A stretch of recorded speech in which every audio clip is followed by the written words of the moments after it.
Hello, I'm Maginpanic, and today I'm gonna tell you something about flames. And hopefully you will learn something.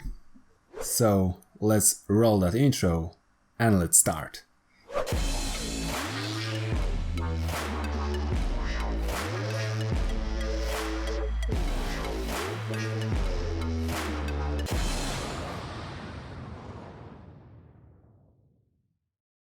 I will show you entire process that took me 3 hours from the still image done by Javier, link in description, how I approached that torch, flame kind of thing, and I'm gonna disappear from this video and I will just do the voice over the process video. Come on. Okay, so as you can see, I have that image and I want to trace it properly to memorize, to bring that muscle memory of the shapes, give that memory, picture memory to my head, how those shapes actually looks like. So in a second I will be able to replicate that from my memory, kind of based on what I'm doing at this moment right now. I'm literally doing the same thing, doing in-betweens. Firstly, I'm just redrawing 1 or 2 frames to memorize that. Let's pause on a second here. As you can see, I simplified that shape to create that animation here on that more basic shapes, creating those negative spaces and this movement going up with that motion from kind of my memory. It's like a straightforward technique where I'm not creating any keys or whatever, I'm just going with the flow, erasing the parts that I don't like and creating more and more, build up more sketches on what I created on the previous frame. And when I'm happy with the results, I'm able to lower down the opacity and put a little more detailed sketch to what I previously drew. So everything will be more precise and it will have really good flow after that, cleaning up my sketch. Once I've done this, I can start creating on the next layer the flame with lots of details like I did on the first frame. As you can see, I copied and pasted on each frame that bottom part because I didn't want it to move it. It's a good thing at the beginning, but I forget about it, and you shouldn't, to at the end create a little motion with it, because when it's staying at the same spot it's really weird.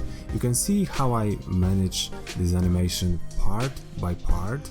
I'm not drawing entire frame of the flame, but I'm approaching it from just a tiny parts and build up those parts up.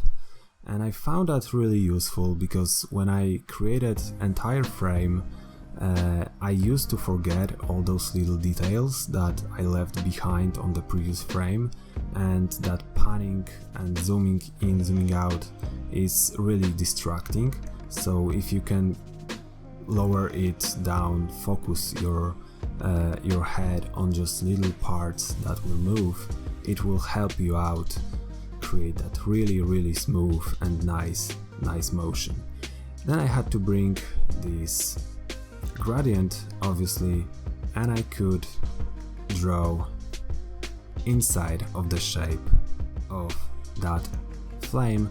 I did exactly the same on the bottom, and I build up from the beginning, just straightforward how that negative space will works inside of that frame, frame by frame, just patiently.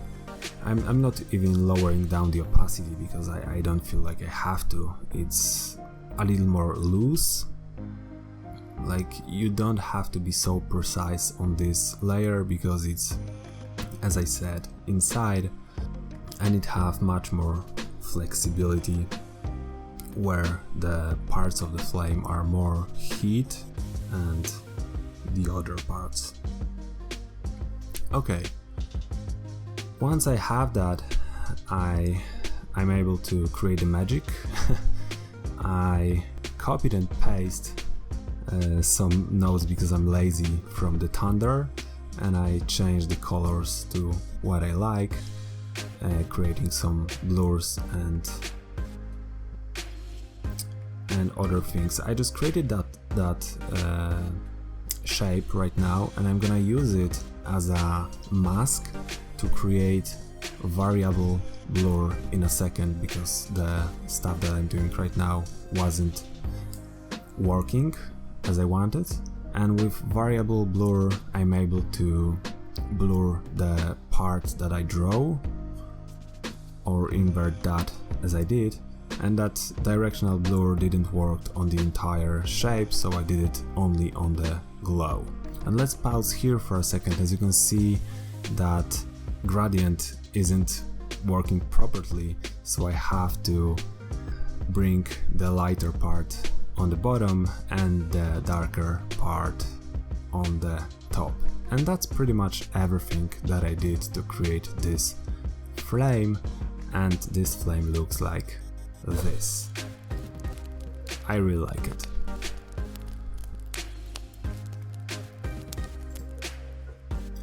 To finish this video properly, let's focus on the main things that was important on this video. The first thing was trying to simplify the shapes as much as it's possible to create that animation, and the second thing, once you have that animation, focus just on the little parts at time to not get too distracted, and you will not create any mistakes because you already have that animation works properly on the basic shapes. Okay? Hopefully you learned something from this video, and feel free to hit me on any social media if you create something similar, so I will be able to improve your work, give you some critics, feedback. I would love to do it. What can I say? Have a wonderful day, and see you on the next video. Let's roll that outro. Cheers. Hey, make sure to subscribe to my channel for more videos. Check my other videos on this account, and make sure to check my other social media accounts. Stay awesome.